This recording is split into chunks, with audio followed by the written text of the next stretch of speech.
Welcome to the Golden State Media Concepts, America's Still Beautiful podcast, a weekly news podcast covering all the top positive and uplifting news stories. Are you tired of the same old news?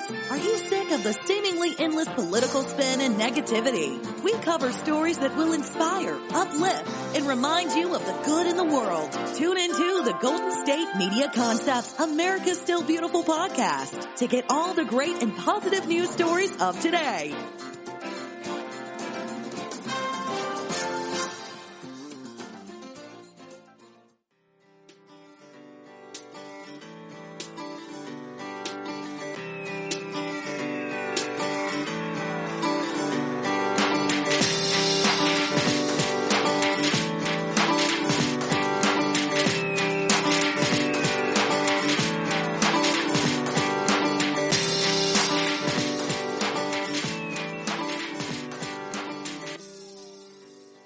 Thank you for tuning in to the GSMC America's Still Beautiful podcast, brought to you by the GSMC Podcast Network.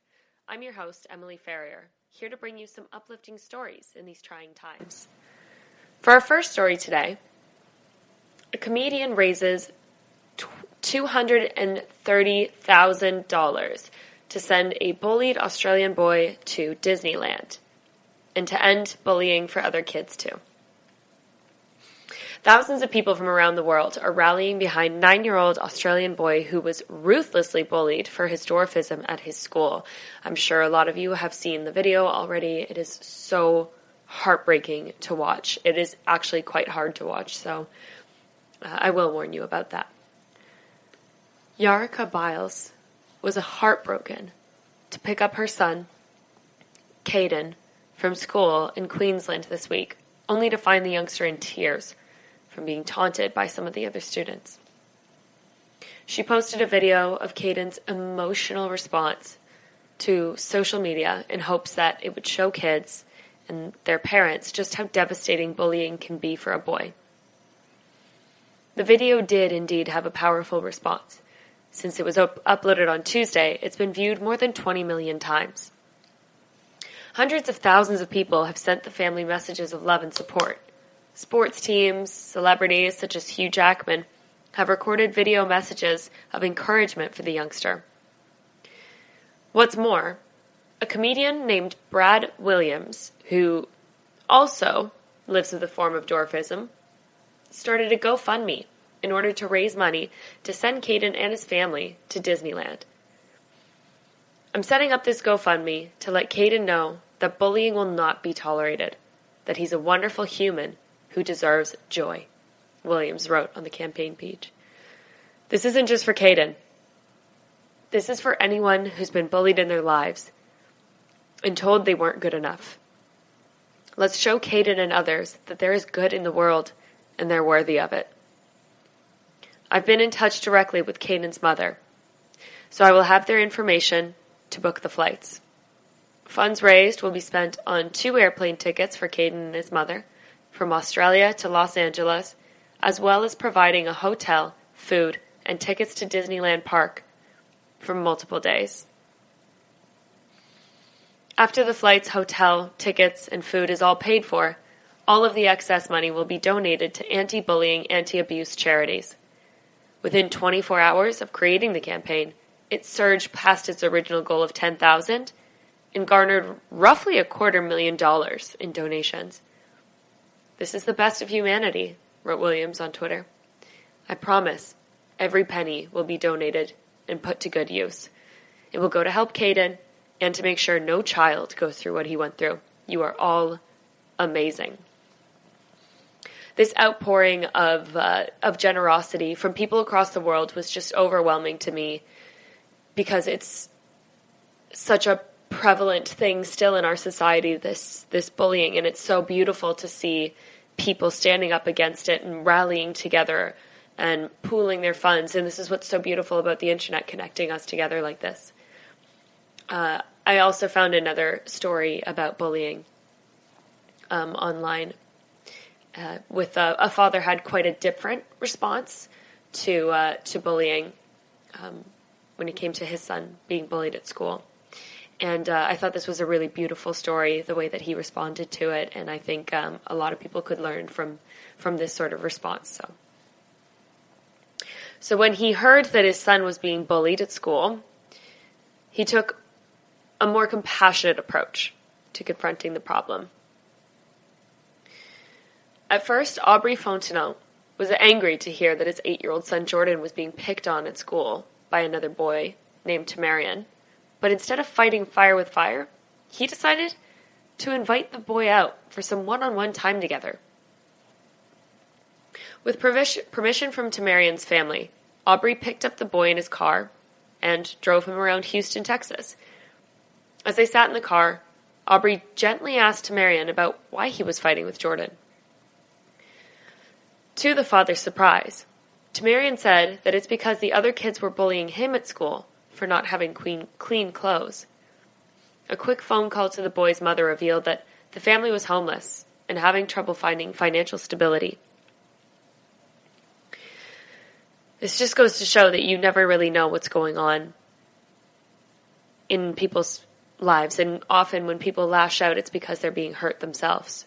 So without hesitation, Aubrey took Tamarian out shopping for new clothes, as if he was buying them for his own son. After that, the two spent the rest of their car ride laughing, joking, and singing along with the radio. Aubrey says, "We have no clue what these children are going through these days, because a lot of us just don't care." And this is not an uncommon story for a lot of people. So, I spent a lot of my day yesterday shopping and teaching this young man about self-respect, integrity, morals, confidence, and other great things that consist of going from a troubled youth to a great man. Then Aubrey sat Tamarian down across from his son, and he asked them to talk things out.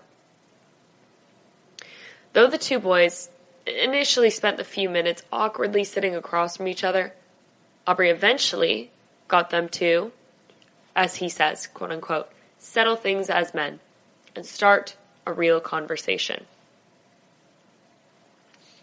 Now, the two boys are best friends. Jordan and Aubrey have been spending their days playing video games at Aubrey's tattoo shop. And they're going to plan a sleepover for the future. Additionally, Aubrey started a GoFundMe page for Tamarian's family. He says that in just a few days, he raised almost $23,000, so not unlike the last story that we talked about. Things really turned out phenomenal, more than I could ever imagine.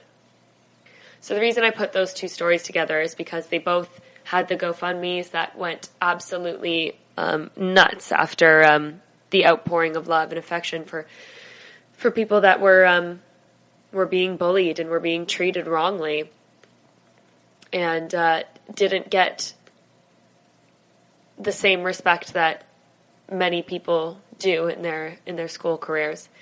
And I'm just so overwhelmed and happy to hear the way that these situations were being treated, because there is nothing worse than feeling like you're on the outside of everyone else looking in.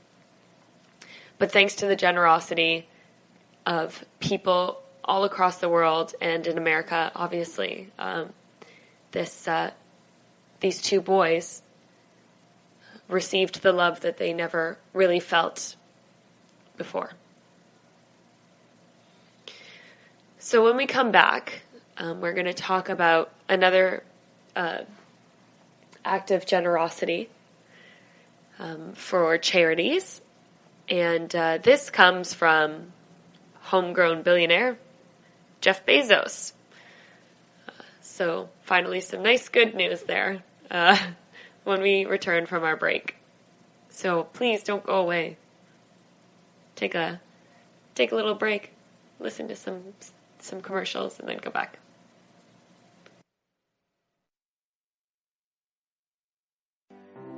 The GSMC Life and Happiness podcast takes you on a journey of exploration. We'll discuss tried and true methods alongside the latest trends of how to best live your life to its fullest and happiest. From psychology to meditation, science to self-help books, the GSMC Life and Happiness podcast will help you to discover what makes you happy and how you can live life being the best you possible. Download the GSMC Life and Happiness podcast on iTunes, Stitcher, SoundCloud, Google Play, or anywhere you find podcasts. Just type GSMC in the search bar.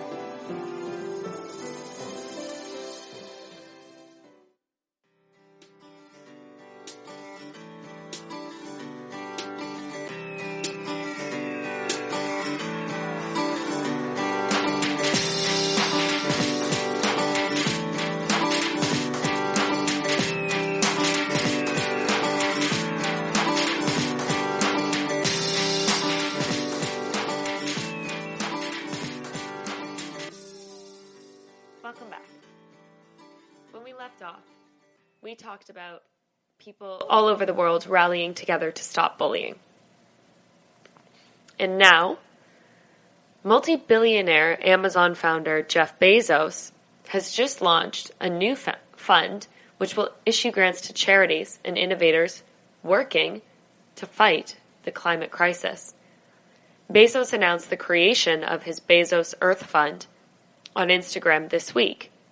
According to the Post, Bezos will begin doling $10 billion in grants to environmental groups starting this summer.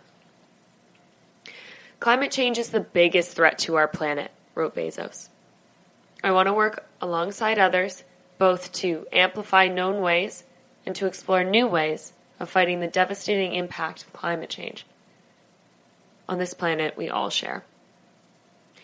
This global initiative will fund scientists, activists, NGOs, any effort that offers a real possibility to help preserve and protect the natural world.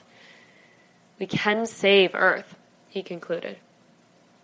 It's going to take collective action from big companies, small companies, nation states, global organizations, and individuals. I'm committing $10 billion to start, and will begin issuing grants this summer. Earth is the one thing that we all have in common. Let's protect it together. Although the details of the fund are currently sparse, Amazon sources confirmed the creation of the fund to The Verge, adding that Bezos has made it clear he will not be offering any of the grants to the private sector, only charitable recipients. While environmental groups have been skeptical of the billionaire's promises, it is one of several initiatives that Bezos and Amazon have taken towards encouraging sustainability this week alone. Bezos rolled out a new fleet of fully electric rickshaws in India, adding to the company's global fleet of electric delivery vehicles. And back in September, Amazon became the first company to sign the Climate Pledge, which is a commitment that calls on participants to achieve the net zero carbon across their businesses by 2040, a decade ahead of the Paris Accords goal of 2050. Bold steps by big companies will make a huge difference of the development of new technologies and industries that support a low-carbon economy. That's from Christina Figueres, the UN's former climate change chief and founding partner of Global Optimism. With this step, Amazon also helps many other companies to accelerate their own decarbonization. If Amazon can set ambitious goals like this and make significant changes at their scale, we think many more companies should be able to do the same and accept the challenge. We're excited to have others to join. And others sort of are joining. Bezos isn't the only one that's giving loads of funds to the climate change initiative. A Swiss businessman is taking it upon himself to ensure the planet's survival by contributing $1 billion to an astonishing international conservation effort. In a recent op-ed that was published in the New York Times, Hans-Jörg Wyss announced that he will be using the money to launch the Wise Campaign for Nature, an ambitious, collaborative mission to protect 30% of the world's surface by 2030. The money, he said, will be distributed through his foundation over the course of the next decade, in partnership with the National Geographic Society, the Nature Conservatory, and Argentinian environmental group Fundación Flora and Fauna. The money will support locally led conservation efforts around the world, push for increased global targets for land and ocean protection, and seek to raise public awareness about the importance of this effort, and fund scientific studies to identify the best strategies to reach our target.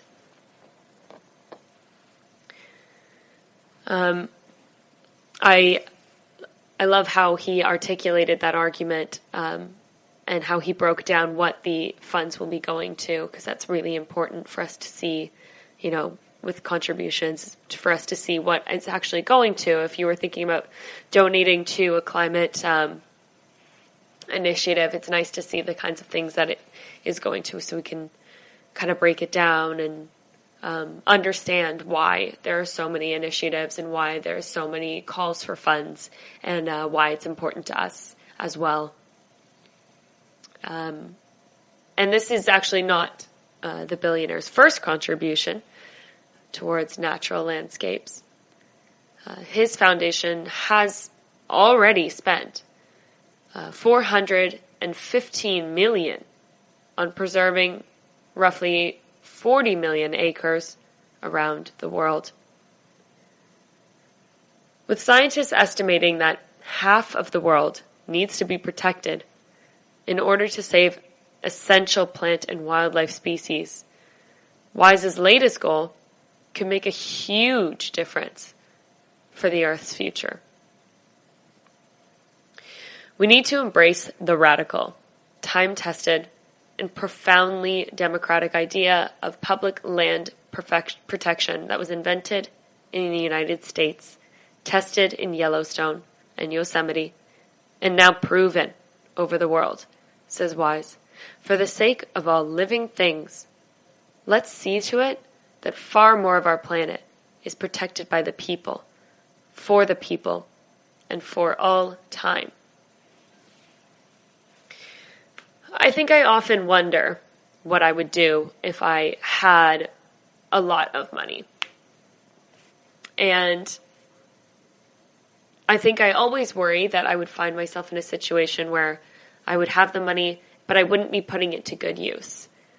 And seeing these billionaires taking all of those funds and taking the incredible wealth that they were lucky enough to receive over the years.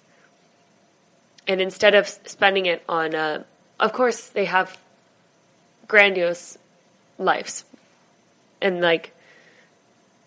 they worked hard, so great, that's amazing. But it's still incredible to see them using these funds that they have and these resources that they have access to, and giving back not only to the to the people that made them, but to the world, because these are initiatives that could potentially save our planet, and this affects every country worldwide. But it's especially amazing to hear about it being a series of initiatives that started in America and ways of thinking in American life. When we come back, we have a great delivery room story that I found that I thought was a very sweet little story. So we'll get back to that when you return.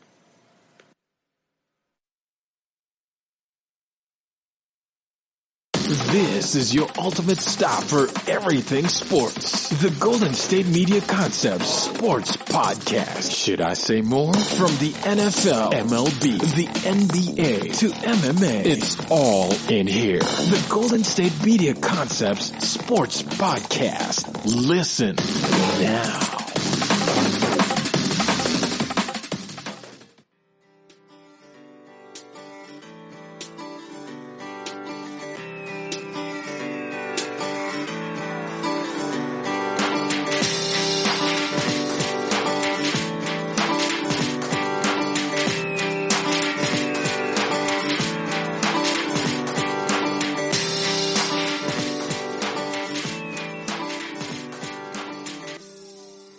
Welcome back.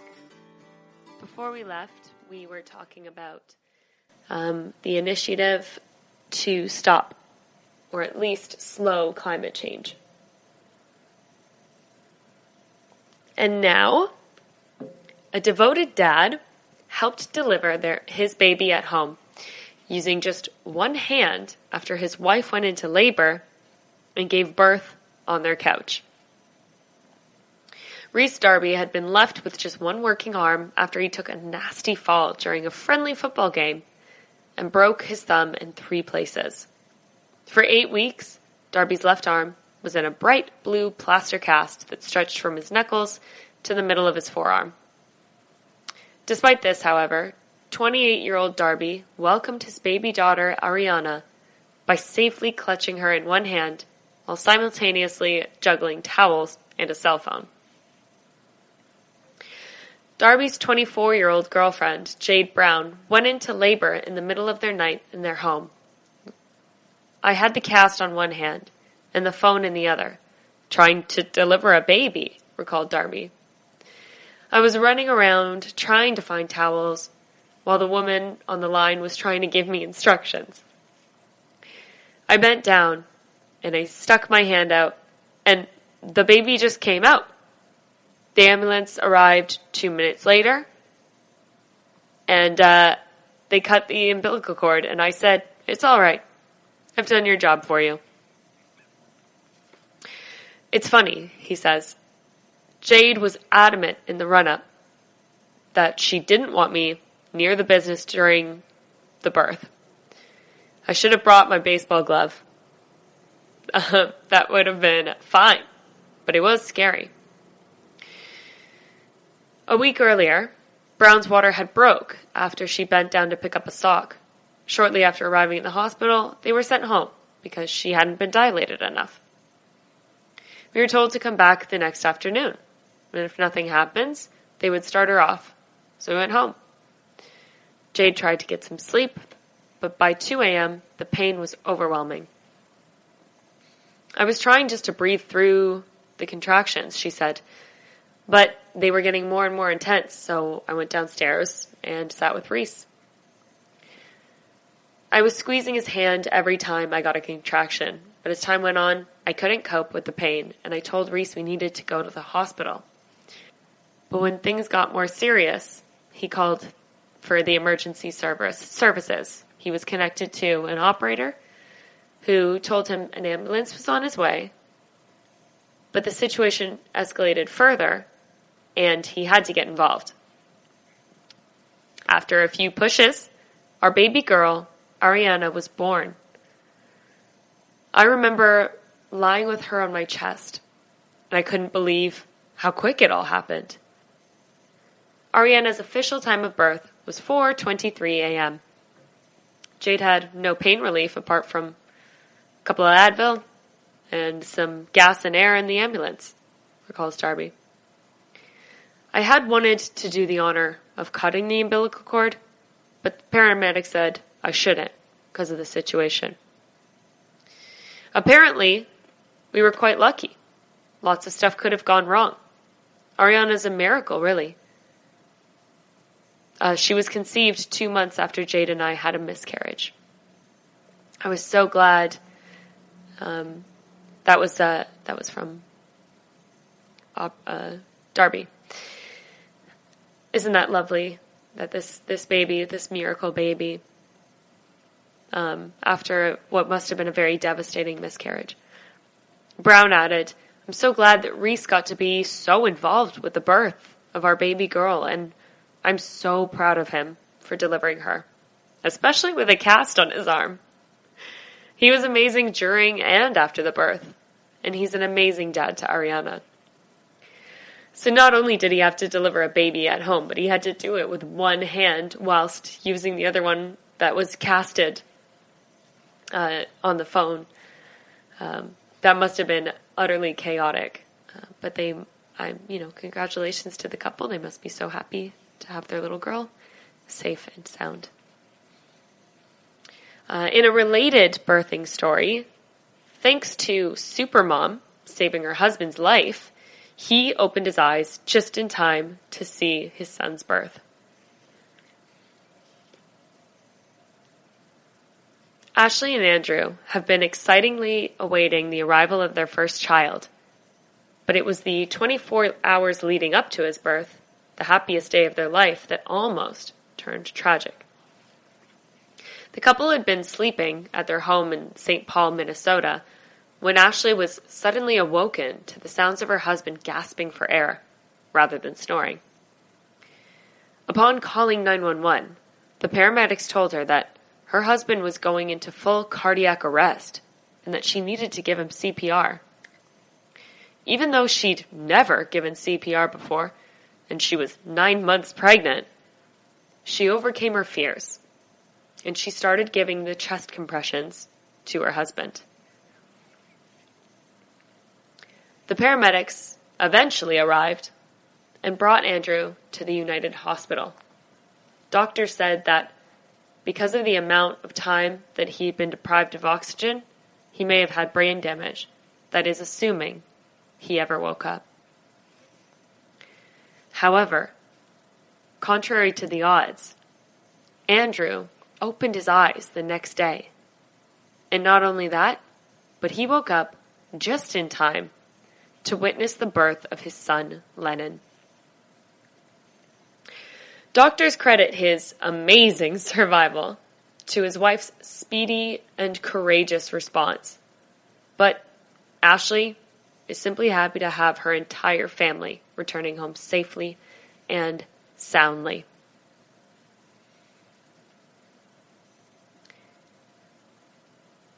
So,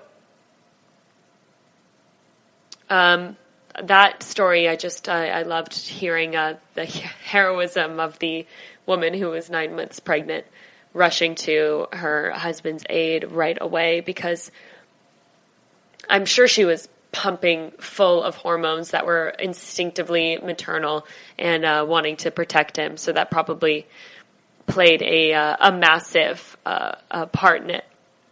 But it is really lovely to hear of this sort of superhero pregnant woman, saving her husband's life, really, and doing so much for, that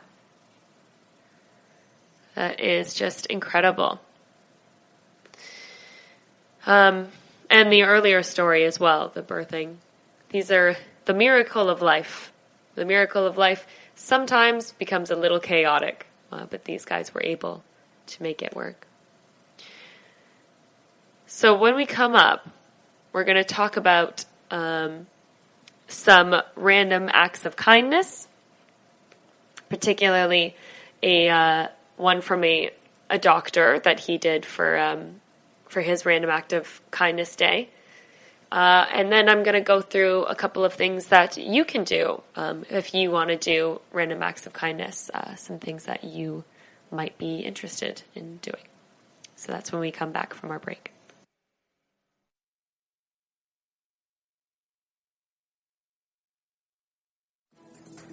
Want to find out what movies to go see? Then check out the GSMC Movie Podcast. It's your ticket to the latest movies, whether it's a new blockbuster event, romantic, comedy, or action flick. This show has got it all covered. They talk some what to go see now. Don't bother. What's hot on Netflix and everything in between. That's gsmcpodcast.com/movie-podcast. When it's all about the movies, it has to be this new show. Don't forget to like them on Facebook and follow them on Twitter. Visit gsmcpodcast.com for more info.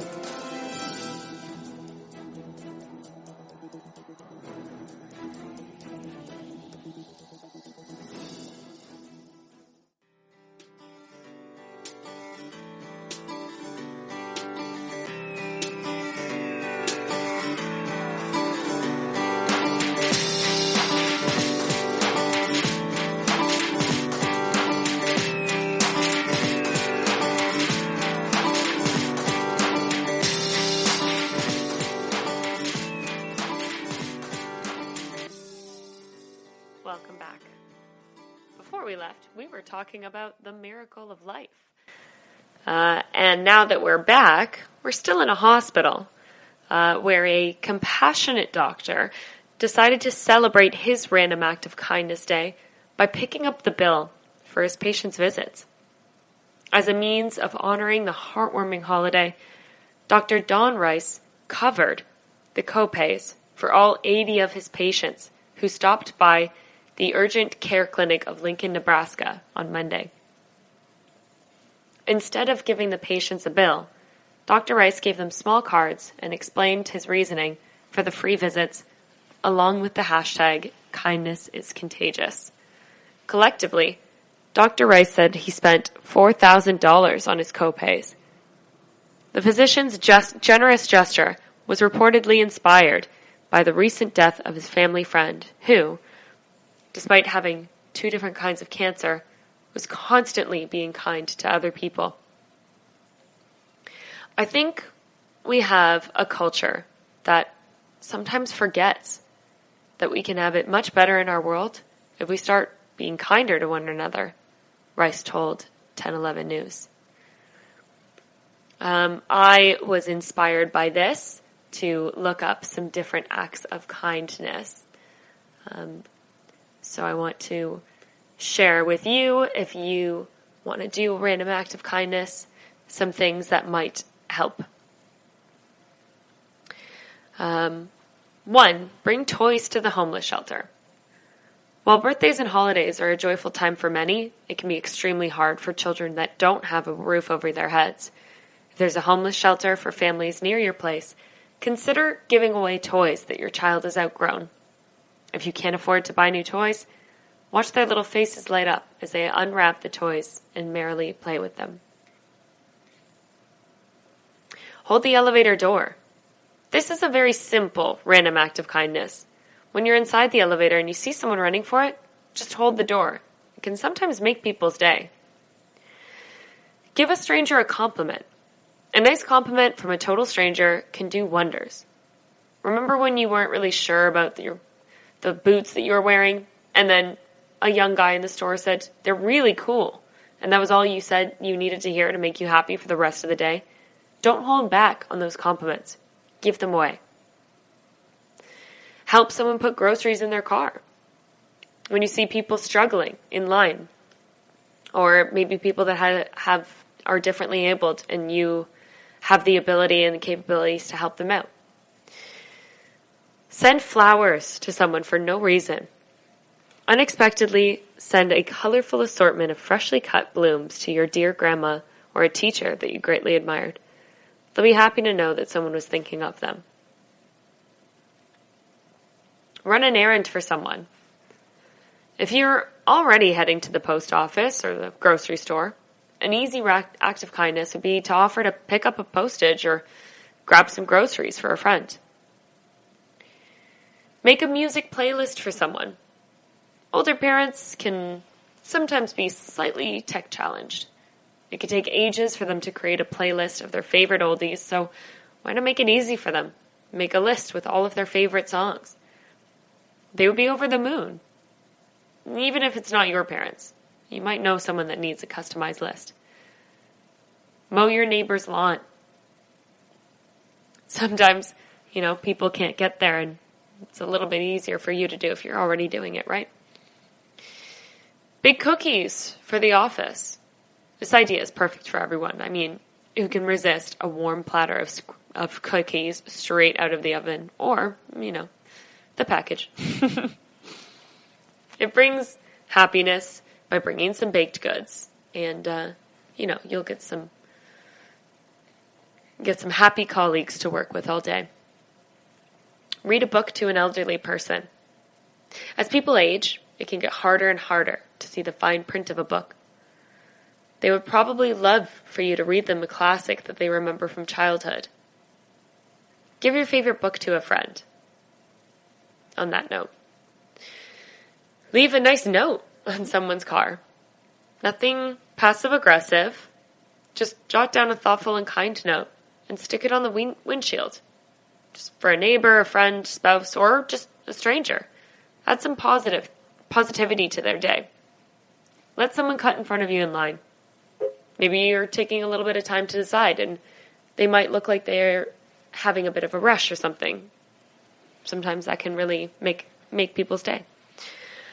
Buy the person behind you a coffee. Next time you're at the coffee shop, give the teller a few dollars to buy the person behind you their morning cup of joe. Hide a love note. I love this one. I do this one a lot. Slip in a love letter into their lunch, hide it in their wallet, or write it on the shower wall. Can you imagine their sweet smiles when they stumble upon it and read the little love note? Huffington Post also has a list of the best love note ideas. Pick up litter at the park. Donate to a friend's charity. It's becoming popular for people to opt out of birthday gifts and instead request donations to their favorite charities. So, give help to the friend's cause. Far away from their homeland and loved ones, and out in the open, soldiers sacrifice so much for their country. So send a care package to a soldier. Thank the soldiers for their service, and give them a much-needed boost for their morale. Take a neighbor's dog for a walk. You can bond with a little pooch while helping out your friends. Tell the boss about a good employee. Many days, bosses only hear about employees who are not doing such a good job. But turn it around and give kudos to someone who is doing great. Feed someone's parking meter. If you've ever come across a person who could use a little help, feed their parking meter and save them some trouble. Wash someone's dishes. I do that a lot, and I can tell you, people appreciate it. Make dinner for a family in need. Pay for someone's meal at a restaurant. This random act of kindness idea is kind of hard, because you can't tell who will appreciate the gesture or who will feel kind of weird about it. However, if you see a parent with tiny, tiny little ones, or a couple who are celebrating a special occasion, just go ahead and pay for one of those meals. Babysit for free. Do someone a favor. Thank a teacher with a gift. We all have that favorite teacher that we think about. Send them a heartfelt gift to express your gratitude. And finally, give your seat up on the bus. Share your umbrella with someone. Anything that you can do to make their day better. Random acts of kindness mean a lot to people. So, see how many you can do. I'm going to challenge myself to do at least 3 this week, I've decided. When we return from the break, we are going to be, we're going to be talking about some very adorable little cuddly animals. So we'll be talking about that when we come back from the break. So don't go anywhere if you are a big fan of those fluffy little animals.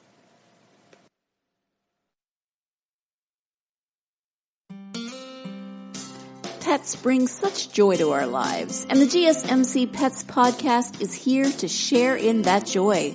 We'll tell stories of pets finding their forever homes, acting in unexpected ways, being helpful, or just being silly.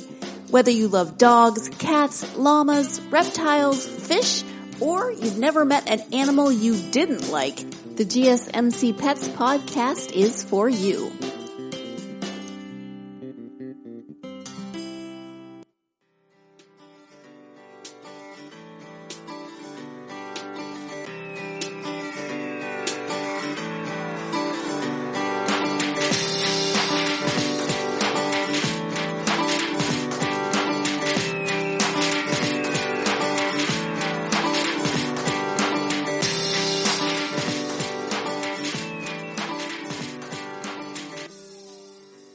Welcome back. So before the break, we were talking about random act of kindness. And now, a dynamic duo is winning hearts across social media because of photos of their sweet friendship going viral this week. Herman the Pigeon was rescued from a car dealership in Hilton, New York, over a year ago.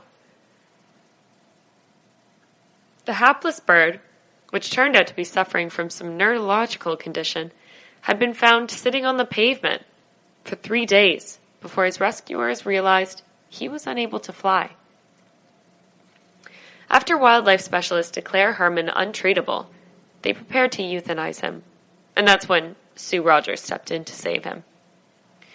Rogers is the founder of the Mia Foundation, Rochester-based nonprofit dedicated to the rescuing and rehabilitating of animals with physical defects and deformities. Over the course of the last year, Rogers had cared for Herman, keeping him in a crib when not on his daily outings to stimulate his little legs. More recently, however, Herman was paired with an unlikely roommate, a Chihuahua puppy named Lundy, who's unable to move his hind legs due to his swimmer syndrome. When Lundy's owners in South Carolina realized that he was disabled, they sent him off to live with the Mia Foundation, and Rogers was amazed by how quickly he befriended his feathered roommate.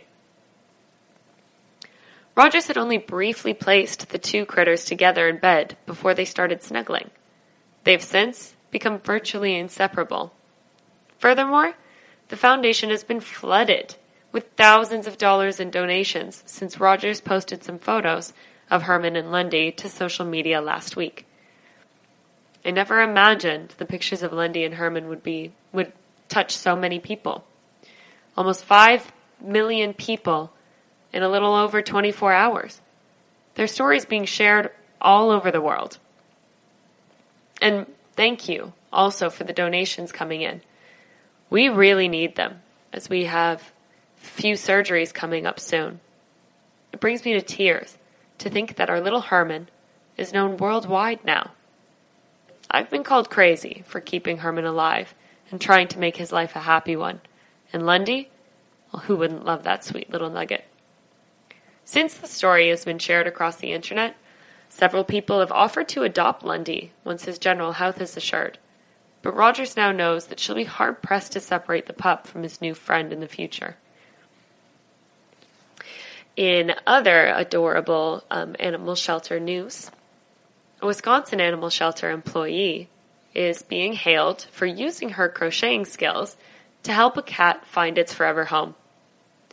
Back in December, a stray cat named Lady in a fur coat was brought to the Dane County Humane Society with a chronic ear infection and hematomas.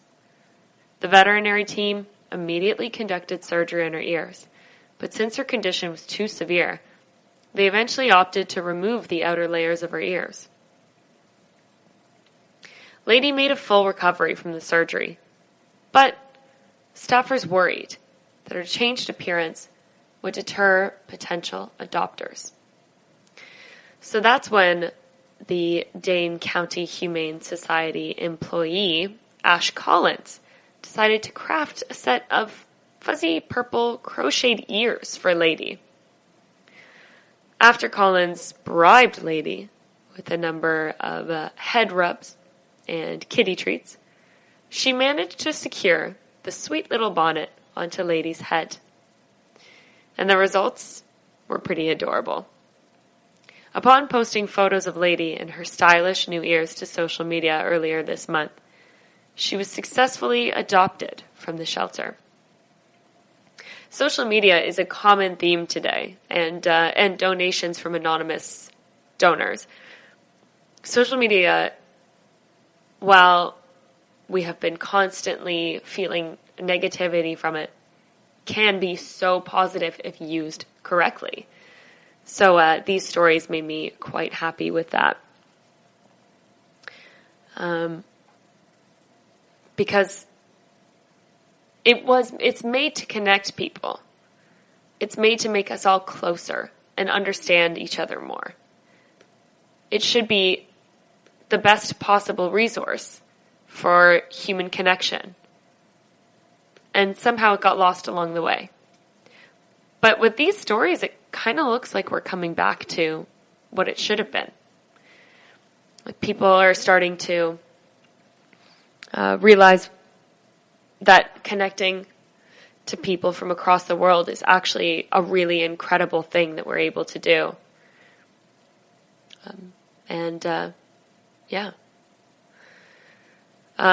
One more little story. When bird rescuers asked for help during nesting season, thousands of people donate hand-knitted nests. So this is another donation story.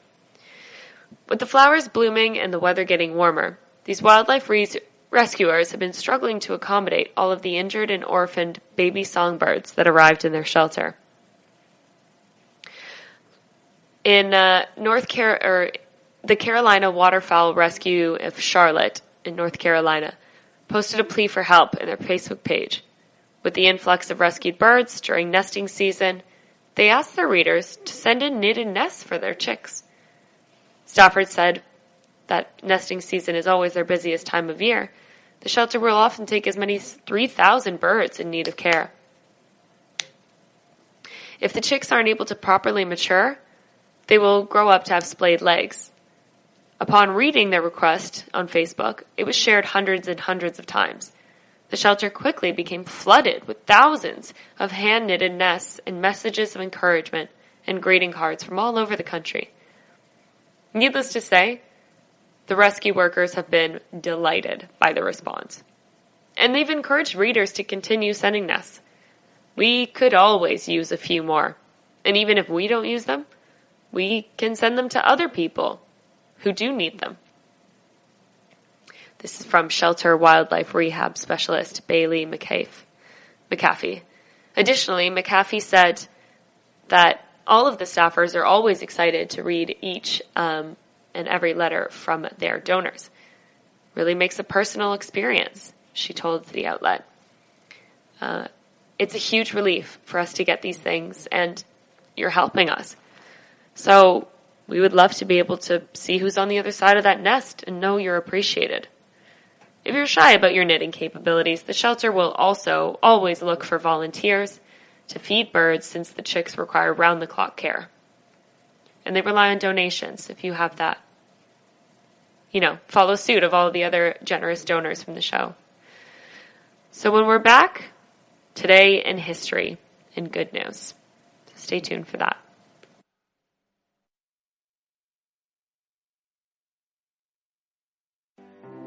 The GSMC Life and Happiness Podcast takes you on a journey of exploration. We'll discuss tried and true methods alongside the latest trends of how to best live your life to its fullest and happiest. From psychology to meditation, science to self-help books, the GSMC Life and Happiness Podcast will help you to discover what makes you happy and how you can live life being the best you possible. Download the GSMC Life and Happiness Podcast on iTunes, Stitcher, SoundCloud, Google Play, or anywhere you find podcasts. Just type GSMC in the search bar.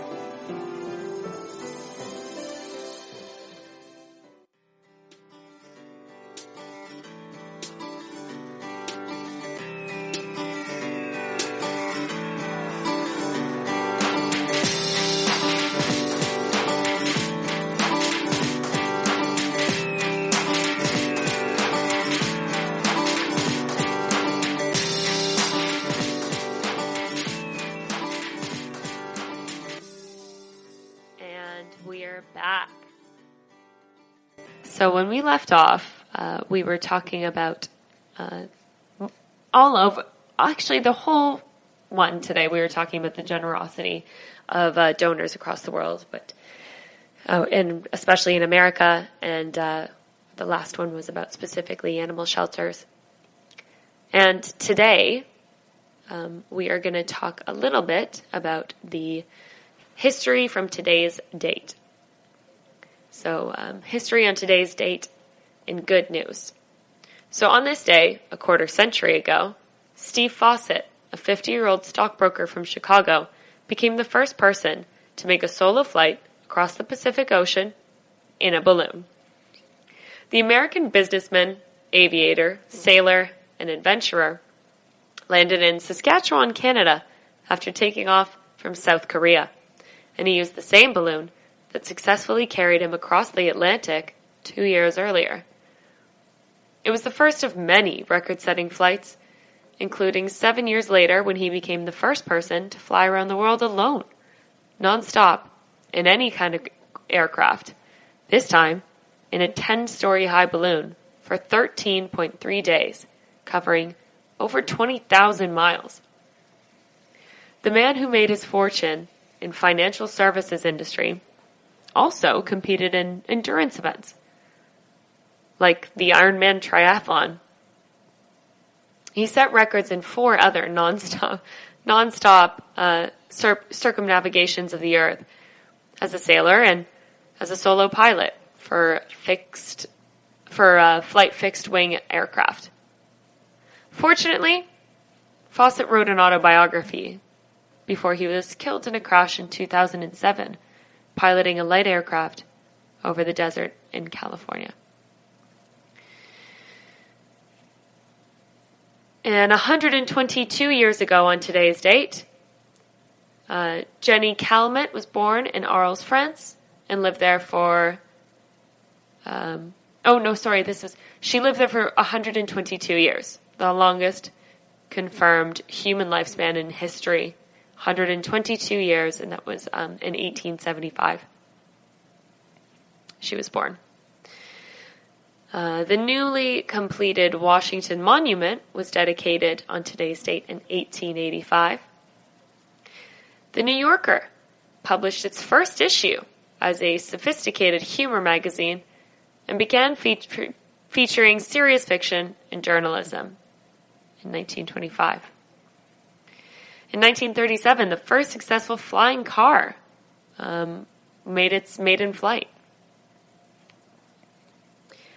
In 1947, Edward Land demonstrated the first instant camera, his Polaroid land camera, which produced a black and white photo in 60 seconds. Winston Churchill helped abolish identity cards in the UK to set the people free in 1952. And in 1952 as well, on today's date, 4 student demonstrations became martyrs as they demanded to establish Bangla as the official language of East Pakistan, sparking a movement which led to the independence of Bangladesh in 1971. A date later, declared International Mother Language Day by UNESCO. Francis Crick and James Watson discovered the structure of DNA on today's date in 1953. And in 1970, the Jackson 5 were introduced to the nation with their first appearance of American Bandstand, when they sang I Want You Back. President Nixon visited China, ending 20 years of frosty relations with the USA in 1972. Metallica first released their 3rd album, in the highly influential Master of Puppets, considered by many of the music of the community the best thrash metal album of all time. And finally, happy 77th birthday to David Geffen, the head of Geffen Records and co-founder of DreamWorks.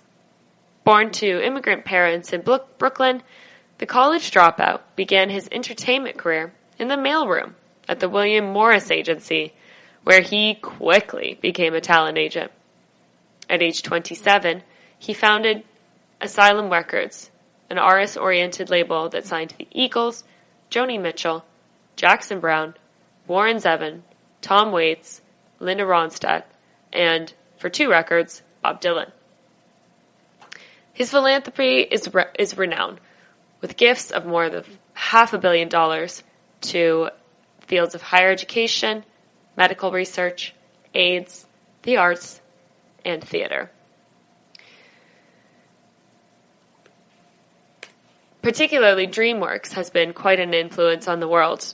DreamWorks being the animation originating in 1994, which was founded by Steven Spielberg, Jeffrey Katzenberg, and David Geffen. Former head of film Katzenberg took charge of the company's animated production. In 2004, DreamWorks spun off DreamWorks Animation as an independent company. Katzenberg stayed as chief executive officer, and in 2016, it was acquired by NBC Universal. Owing to the slow pace of animated feature production, the first 2 DreamWorks animation films were not released until 1998, The Prince of Egypt, a biblical epic, and Ants, the early product of computer generation. Since its founding, films that have been released from DreamWorks productions have been Monsters and Aliens, Shrek,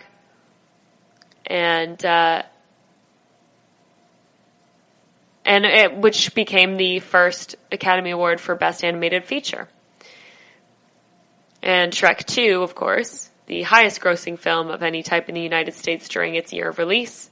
Madagascar, How to Train Your Dragon, Kung Fu Panda, and Aardman. An Aardman film, The Curse of the Were-Rabbit, which won an Oscar for Best Animated Feature in 2006. I have always loved DreamWorks films, and so this was a lovely little one for me. I think that's going to be it for us. So thank you for listening to that.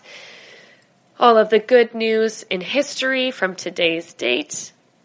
Very, very exciting stuff. Of course, the date I'm recording, so it might not be the date that you're listening. I like to hear about the good news in history because the news cycle is so quick that we sometimes forget about things that have happened that are very positive in the past or even just a little bit further back. So that's it for us. Thank you for listening to the GSMC America Still Beautiful podcast brought to you by the GSMC Podcast Network. I'd like to ask that you please remember to subscribe to the show and write us a nice review. And if you could rate the episode, it really helps us. Also, please follow us on Facebook, Twitter, and Instagram. And thank you so much. Good night.